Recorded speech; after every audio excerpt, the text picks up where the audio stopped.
Our relationship to anxiety is one of the most important relationships we can have in life. Sometimes I've worked with people that their relationship to anxiety is so adversive, in other words, they're not willing to experience anxiety, that they create a very small life for themselves. So much so that they might even start to think that they've solved all of their anxiety problems because they literally don't experience it because they don't really do a lot. The problem with that is you then end up living a life that's unfulfilling, and therefore you often then get depressed because you're not living your life. Other times we do put ourselves outside of our comfort zone, but we're experiencing so much anxiety, it's exhausting, and therefore we can get depressed then too because we're literally burnt out because our nervous system is in an almost constant and consistent state of hypervigilance, fight, flight, freeze. So what I'm really interested in is transforming our relationship to anxiety so that we're free. We're free to experience anxiety. And oddly enough, when we're free to experience anxiety, we don't tend to experience it much anymore. So I used to be so anxious, I couldn't really get out of the house much. And now I can honestly say that I never really experience anxiety. And when I do, it is never a problem. And I used to work as a senior psychotherapist in the NHS. I was a fully trained and accredited BABCP registered psychotherapist. So I know a thing or two about working with anxiety. I've worked with over 6,000 people with anxiety. And we used to diagnose people with different anxiety disorders. So generalized anxiety disorder, OCD, illness anxiety disorder, panic attacks, agoraphobia, all these different types of anxiety. And one of the things I struggled with then, and I really don't like now, is I found that those anxiety disorders don't actually exist. So what do I mean they don't exist? I mean, you could argue that they exist because we say they exist, because we wrote them in the book, but they only exist because we have labeled different experiences of anxiety as different disorders. So if you experience a lot of anxiety about your health, we would label that as illness anxiety disorder. If you experience a lot of anxiety socially, we would label that as social anxiety disorder. If you experience anxiety in crowded places, we would label that as agoraphobia, and so on and so forth. And the thing to realize is that none of these experiences are disordered. Like, no one has a disorder. Okay, and I know because I've met people that have these disorders and they really don't. What they have is they have a lot of thinking about these particular things. So I'll give you an example. So if you imagine for a moment that when people talk about the present moment, imagine that the present moment is a blank slate. Like it's a blank space through which you create your own experience from.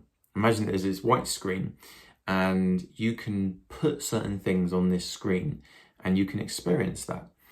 Well, if you are anxious about, say, being buried alive, like one of my past clients, they would almost like paint this blank screen with scary thinking about being buried alive.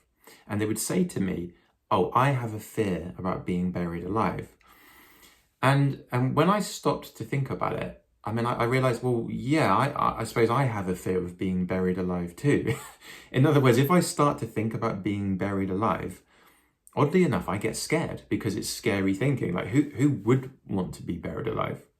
Like, if you stopped and thought about all of these scary things, like being buried alive as one, you'd feel scared because you're having scary thinking about something you don't want to happen. So I realized for the first time many, many years ago that when someone says, "I'm scared of this, I'm scared of that," what they really mean is that they have a lot of thinking about it in their consciousness, in their present moment. And then you feel your thinking. You literally experience what you're thinking.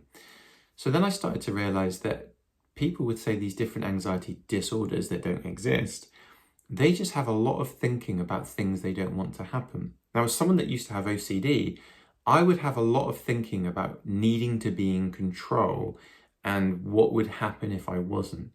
And I came to realize that if consciousness and the present moment is a blank space, I was putting all of my thinking onto that blank space and feeling my thinking. And then I would work with people with panic attacks and social anxiety and all these other different types of anxieties. And I realized that all we're doing is we are projecting our thinking onto our consciousness and feeling that thinking. So it's no more a disorder than anything else. We're just feeling our thinking. We're experiencing our thinking. And depending on what type of thinking you have, will depend on the type of anxiety disorder that you have. So these disorders don't really exist. Yes, they manifest in particular physical sensations and certain behaviors and avoidances and things like that. But when you come to see that what you're feeling, what you're experiencing is your thinking being reflected back to you, you'll realize that that's an entirely different game. Like, there's nothing wrong with you. You don't have a disorder. You're just experiencing your thinking. And what we do is we tend to then make our thinking mean something, which doesn't help when you've been labeled as having a disorder. So think of this as a game of raising your level of presence and consciousness. Imagine that you've got presence, consciousness, awareness on this side of the seesaw. And on this side of your seesaw, you've got your thinking, your anxious thinking. Now, when your level of consciousness dips, your thinking comes up. And that's when thinking starts to look real. Another way of thinking about it is when thoughts don't look like thoughts anymore, they become a problem. When thoughts look like thoughts and you really know that they're just thoughts, it's not a problem. Like, if I said to you, you're going to win the lottery tonight, you probably wouldn't put too much weight on that. So it really does look like just a thought to you. You know, a thought about winning the lottery is very different from winning the lottery. So you know that's just your thinking. But when thinking starts to look real and solid, that's when it becomes a problem. But if you raise your level of consciousness and your level of thinking comes down and your consciousness is up here, you really see thought for what it is. And therefore it's never a problem anymore. So the thing that I've found the most helpful is helping people to get more and more clear about what's thought and what's not, to raise their level of presence, to raise their level of awareness. So you really start to see that no thinking can bother you. You end up having a relationship with anxiety where you are free to experience your anxious thinking because you really see that it's just anxious thinking. And then when you really see that, you don't get the feelings, you don't get the physical sensations, and therefore you don't need to avoid anything because you're crystal clear that it's just imaginary. I mean, let's take an example where it might not look like it's thinking. Let's say you're at a party and you have some anxious thinking about, I don't fit in, I'm different, I've got nothing interesting to say. That might look really real to you. So it doesn't look like thinking. When you raise your level of awareness, you'll see that it really is just thinking, and you'll see how you can act and behave in different ways that transforms your thinking, and it no longer bothers you because you're free.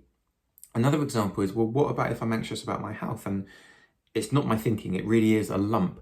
Well, if someone that isn't anxious about their health notices a lump, they do whatever is necessary to do. I mean, I'm not saying don't get checked out, because sometimes it's necessary to get checked out, but a lump can't cause your anxiety.